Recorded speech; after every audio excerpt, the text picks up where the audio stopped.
Labadiena. Labą. Jau pažinau iš balso, tai teisingai pataikiau.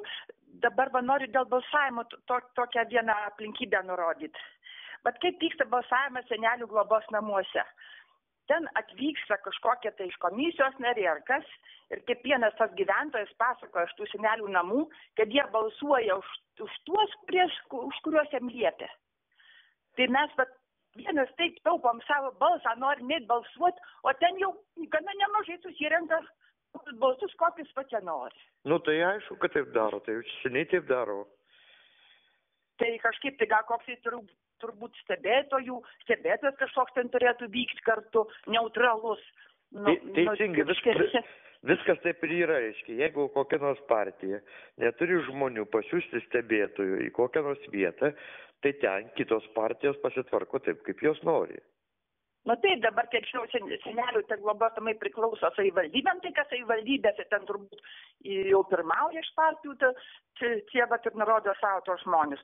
Kažkaip visur tiesiog kiauras maišas, viskas yra blogai padaryta, neužtikrinta žmonių teisė šitą.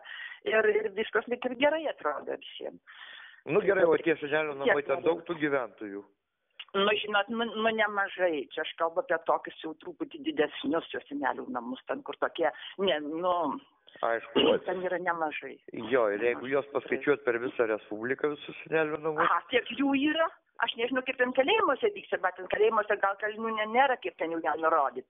O paskui dar pas senus žmonės, lyg tai irgi girdėjau, atvažiuoja į namus. Tai ten tai irgi, aišku, atitinkamai vyksta viskas. Čia tai aišku smulkmenos, didieji dalykai daromi, matyt, reiškia. Taip, ten su tuo skaičiavimu, ten irgi teko girdėti, kad ten tarės iš anksto, kaip ten bus sukčiaujama ir panašiai.